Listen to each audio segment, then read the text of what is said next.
ძალიან გახმაურებული იყო ბასიმ კალავიშვილის ამბავი. ხო, ძალიან გახმაურებული იყო, რომ ის იყო ნამდვილად კრიმინალური ადამიანი, რომელიც დევნიდა, სცემდა, არბევდა და თავს ქუჭრიდა არა მხოლოდ ეღოველებს თავისთავად. მაგრამ ისეთი დარბევა მოაწყო ბაპტისტური ეკლესიის, სადაც საელჩოების წარმომადგენლები იყვნენ და ნუ რა ვიცი მე, ესე იგი ხალხმა ისიც კი არის ის, რომ ბაპტისტური ეკლესია ქრისტიანული ეკლესია. ესეც არიციან, ესე იგი რაღაცა საშინელება გონებთ.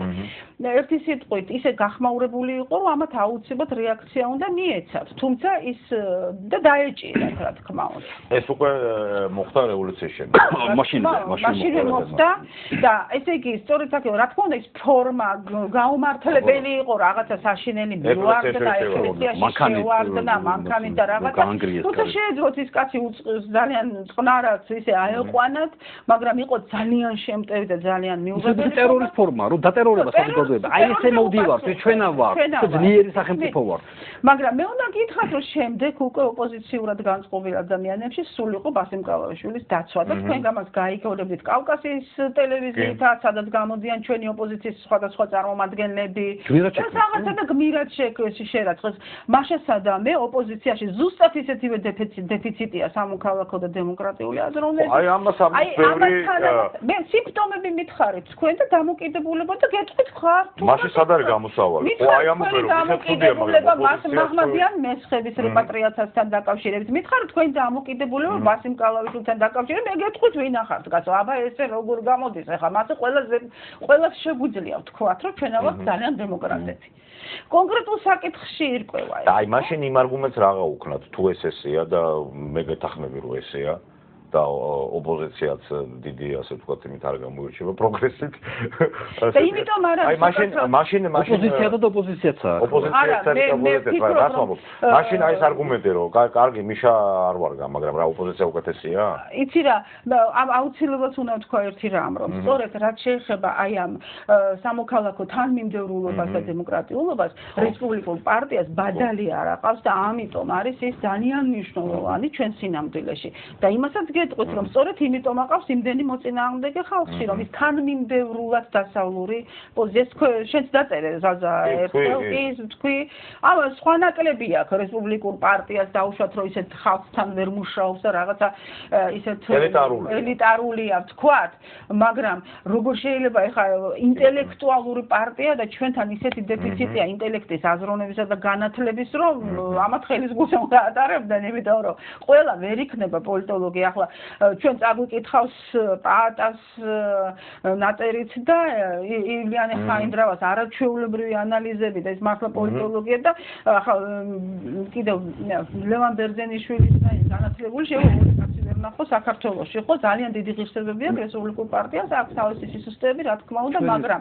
ეს ნიშანია რატომ აყავთ ესე იგი დაუშვათ ამდენი მოწინააღმდეგე იმიტომ რომ თანმიმდევრულად დემოკრატიულად სამოქალაქო ლიბერალურ ღირებულებებს მისდევენ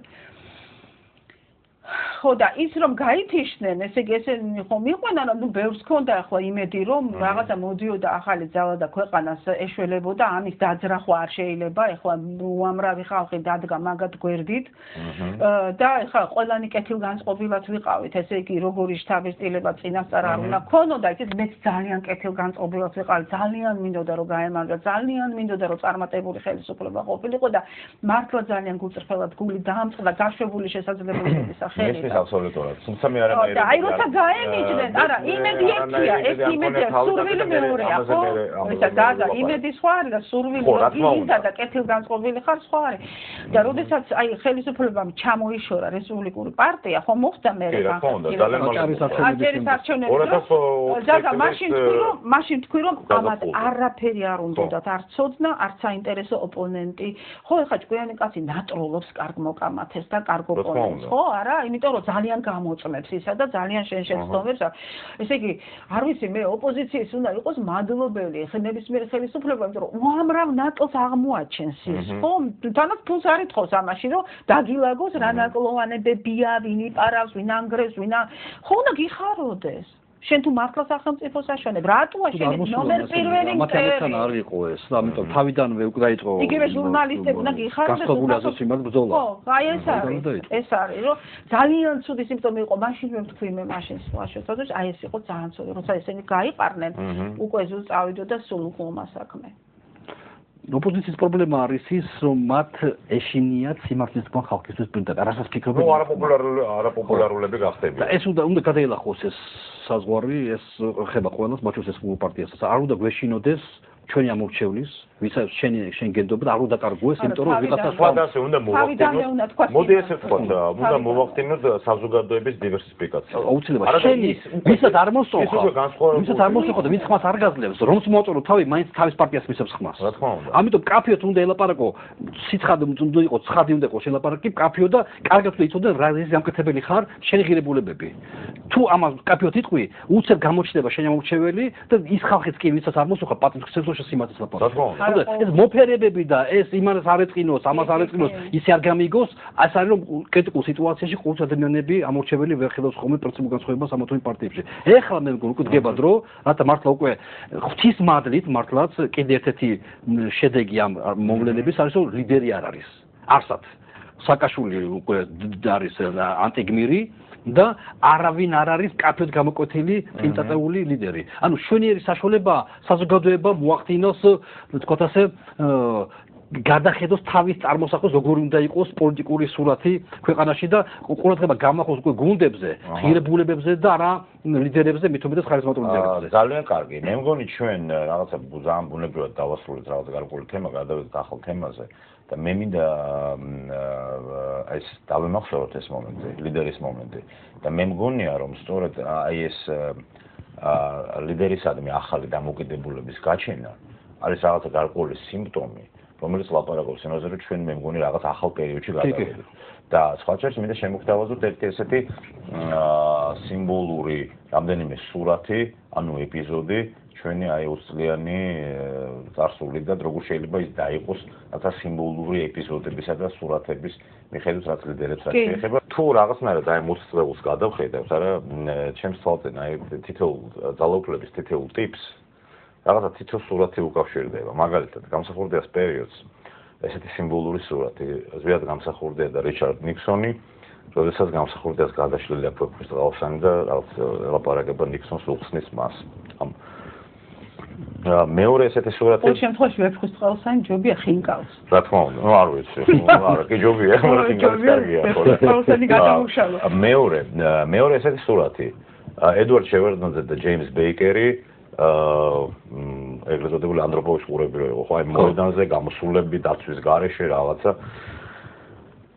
და შემდეგ იგივე ჯეიმს ბეიკერი რომელიც ჩამოვიდა შევარდნაძესათვის რაღაცა ასე თქვათ მითითებების მისაცემად რომ აი რაღაცა უნდა შეცვალოს უნდა წახვიდე და შევარდნაძემ ეს ადეკვატურად გაიგო როგორც მე აღმოჩნდა მესამე სურათი ჯორჯ დაბლიუ ბუში და მიხეილ სააკაშვილი რომლებიც თითქოს ხალხთან არიან, მაგრამ დაცილებული არიან ხალხისგან აი ამ გამჭვირვალე შუშის აი ეს რაღაცა არის ჩემთვის რაღაცა სამი ესეთი სიმბოლური სურათი. პირველი სურათი რაც გამოხატავს, იცით, აი ვეფხვის ტყავსანი მართლაც არის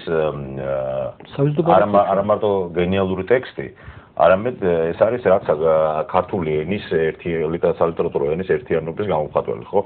მაგრამ გამსახურდია ნიქსონთან ნიქსონის ფრაზა არის, ხო, სწორი ადამიანი შესაფერის დრო შესაფერის ადგილას. აქ თითქოს ყველაფერი პირიქით არის, შეუფერებელი დრო, შეუფერებელი ადგილი და შეუფერებელი ადამიანი, იმიტომ რომ მე ამით არ ნიქსონს არაფერს არ ვლაპარაკობ, მაგრამ აი გენერალი დე გოლი ბევრად უფრო ადეკვატურად წარმოიდგენია ნიქსონის ადგილას. ხო, იმიტომ რომ რა უნდა ეკნა ნიქსონს? როდესაც გამსახურდია ელაპარაკება ამ ამერიკის პრეზიდენტს ვეფხვის ტყავსანზე, ეს არის სრულად ჩემი აზრით აცდენა და არაადეკვატურობა, იმიტომ რომ ამერიკის ნაციონალური ნარატივი არ არის ამერიკის აი ნაციონალური თხრობა არ არის დაუშვათ ედგარ პონ ფოლკნერი, ხო? და გენიალური ეს არის ამერიკის კონსტიტუცია. ხო, მაგრამ ზაზა, შენ ფიქრობ, რომ აუცილებლად რაც მისთვის არის ღირებულება, ჩვენც ის უნდა დავახვედროთ? მაგრამ მესმის აბსოლუტურად, მაგრამ არსებობს როგორი რაღაცა იცი ჩემი აზრით, რაღაცა გარკვეული ტიპის კი გამსახურდია მართლა